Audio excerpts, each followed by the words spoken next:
Hey guys, how's it going? I couldn't sleep. I watched. I've had this. This is an 025 red lever.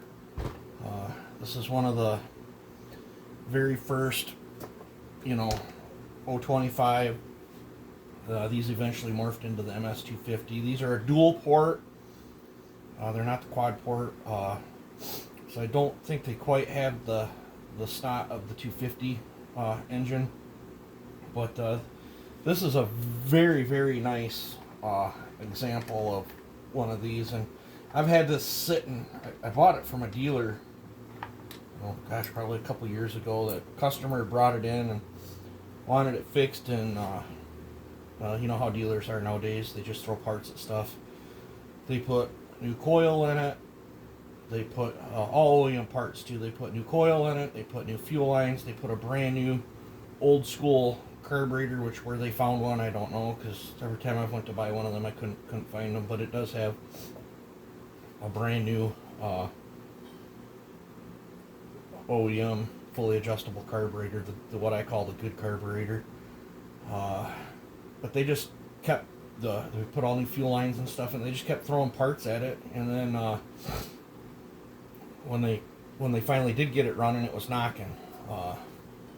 Here's the crank out of it. The old school ones had this crummy style rod. You can see how hot the rod got, but it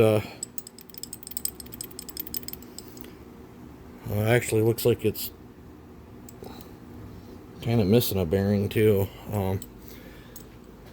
That thin rod put a lot of pressure on there, and the 250s, they fixed that problem by putting a enclosed thing. Now I took this out of another engine, but the flywheel was missing, and I already zipped the motor out of it, and realized that the crank was broke, which I could still fix that. I could machine that off flush, drill a hole, and then you could put a bolt and washer. I've done that before, but I've got another crank right here. Whenever I get around to put this engine together, I'm not worried about it. Now, Ryan at Wolf Creek Saw Shop hooked me up with bearings and seals for this, so it's got SKF bearings and whatever brand the seals are that they come with. I had it apart. I wasn't gonna put used stuff back in it. I almost threw a 250 cylinder in it, but I thought as the collector standpoint, they probably wanted original. I know if I was to keep this thing, I would probably snot it up some and port it. I didn't do any porting on it. Somebody had already did a muffler mod on it, and this is the hard to find 3-piece muffler. It comes all apart. You could pull the baffle out. They did this and cut the hole in the front of it, but they didn't do anything to the square baffle with all the tiny holes in it. So I figured, seems how they'd already started the muffler mod, I finished it. And the worst of it is this cover's cracked right here. Now this is the old school cover that does not have the metal inserts. I have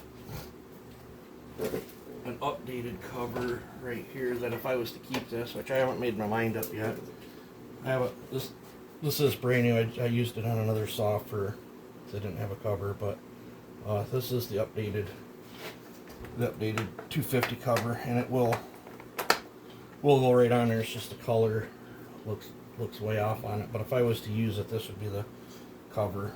The early ones from people cranking the bars down, do things, but squishes the plastic out. And I have an updated, this is a new bar, 3/8 full comp LP, and this does have the factory 3/8 large sprocket or spur.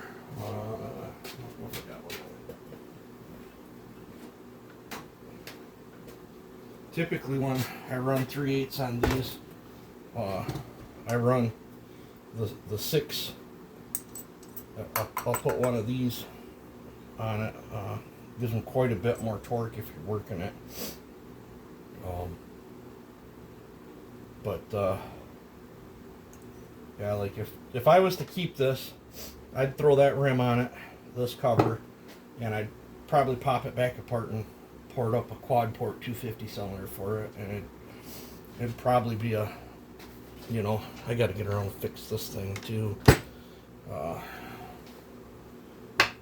The rewinds, the original rewind, the rope rotor was blowed out in it, and I had this 250, so I stole the rope rotor and spring and put a new rope in it. Let's see what else is there. Oh, these vintage ones here, these old school ones have the way better filter setup. This is like the winter screen filter, and that hooks in right here instead of that black elbow with the little clip-on crummy filter. This filter flows way more. Another thing, this is the brand new factory tank vent. It's got the little screw in it. These older ones, that's what they had, and they do leak a little fuel. Like if you tip them out, the fuel will spiral up and out. If I was to keep this, I would probably update this to either the short little stubby Echo tank vent, or put a factory, shorten up and put a factory 250 tank vent in it. Would go right in it. But yeah, you do not see many of these anymore. This thing's in great shape. For a stock saw, it runs pretty good too. I had it running, so I'll throw it up on choke, throw it up on high idle.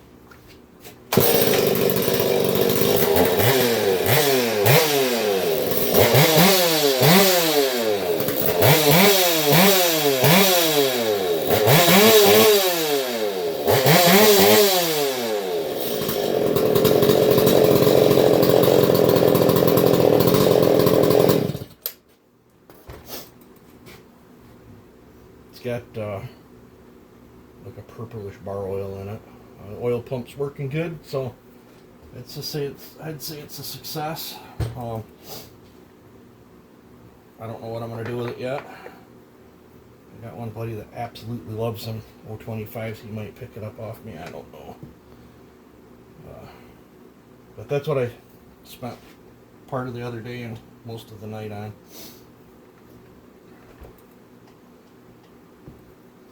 I don't know what I did with the cylinder, but I've got the cylinder to this. I should have just upgraded the cylinder. I think the quad port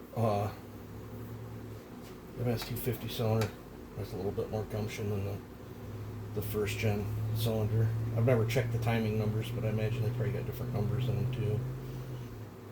But I don't know. I mean, what you guys think? You don't see Red Lever 025 very often.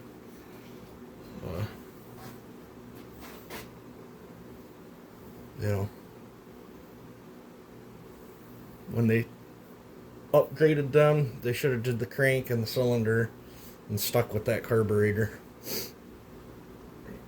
and that air filter. But this was a nice upgrade too. So many people ruin these covers. But I don't know. I'll sleep on it. I might tear back into it, and I don't know. I'll probably just leave it all original. So right now the only thing that's not original is the seals, bearings, and crankshaft. But that crank I put in, it's a far better upgrade than this hunk of junk. This one's going to end up going in the scrap heap.